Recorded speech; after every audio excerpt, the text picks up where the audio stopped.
apostoli noma apostoli nabafundisi bonke kanye nebandla lonke likaNkulunkulu. Lo Milana umacele wakwaNtuli kwamaphumulo.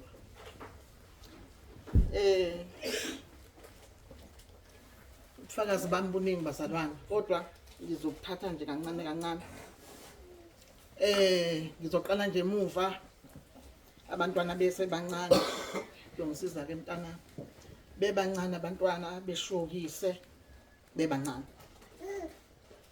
Kwabakhona isikhathi lapho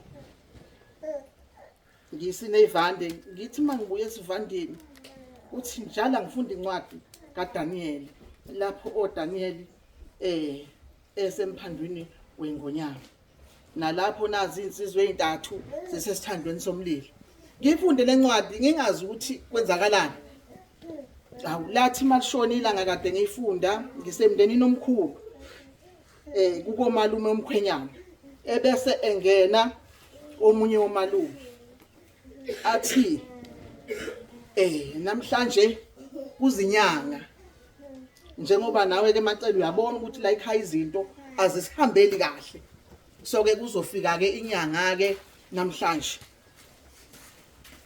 Base ngithi mina awu kulungile malume ngiyezwa. Wathi wenzani wena? Ngoba base bazi ukuthi izinto abazenzayo angizenzi. Athi wenzani ke wena? Ngithi mina khuleka malume, angenzi lutho kodwa ngibonga ukungazisa. Atshena hayaphuma. Awu nempela kwathi ngabo past 10 siyaphuza kulala. Ngabo past 10 ifike ngempela inyanga, ifike izongongoza kwami, izindlu ziningi, ifike ingongoze kwami. Ngisimni ubani lo, ngisho kungana ke ngicabanga ukuthi izingane zala egcekeni. Hayi bese ngisuma ngithi ngiyavula, ubaba uphethe isikhwama. Bese ngithi ngiyaxolisa baba bengithi izingane. Nanku umnyango ungangongoza kuona bazokusiza. Yaba buhlungu inhliziyo yami ngendlela yaba isimanga, ngase ngiyiqoqe izinganyana lezi zincane ngayibeka la. Uyedwa wayesephapheme usiyabonga. Ngathi mina uyabona ke njengamanje khulekani ngamandla ngoba isitha sesisegcikeni. Uma nike naluzo ukukhuleka bebancane ngabavalele endlini, sakhuleka nezingane. Wafika nempela ubaba, nganginezindle engaki mina zazi u3 ngokwakuyikhishanyana, ngoba ngangumama wayexakekele. Ukhona ikhishana ziyi3 izindlwana, bese kuba isibaya sezimbuzi sika4.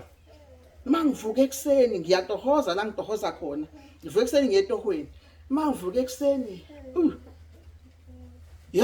ebusuku bezenzeka izinto.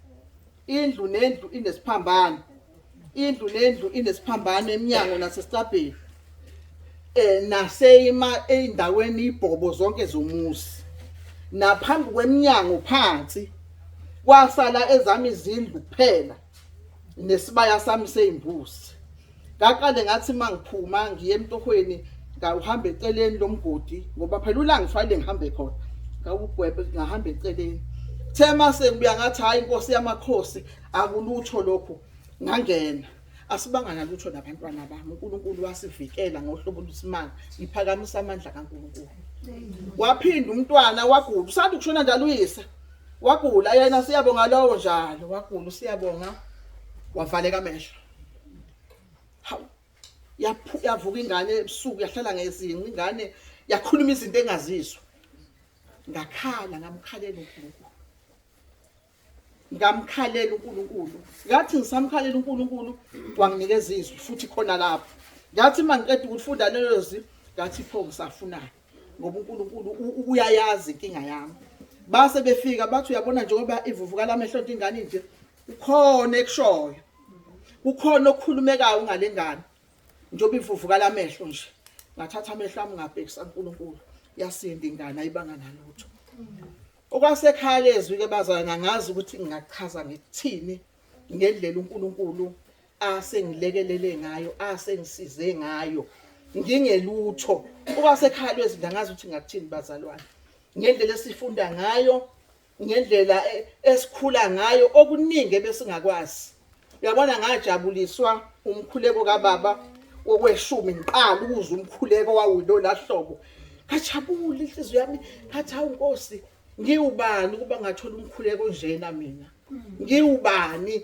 Umkhuleko engangawazi bazali sikhona einkozweni kodwa sifundisekile. Asiqonde asazi lutho ukuthi kufanele wenze njani uma umntwana kaNkulunkulu yenze njani, kodwa uNkulunkulu wasinikeza ubaba umpostoli. Siyambonga uNkulunkulu ngobaba umpostoli. Siyambonga uNkulunkulu ngomama ngoLwesine esiqwashise iTokofeleni. Hayi bazalwane, siyambonga uNkulunkulu. Sithi uNkulunkulu akabathwala abantwana bakhe abagcine. Kuningi bazalwane, kuningi ngaba manje imithambanga. Jesu Kristu inkosi.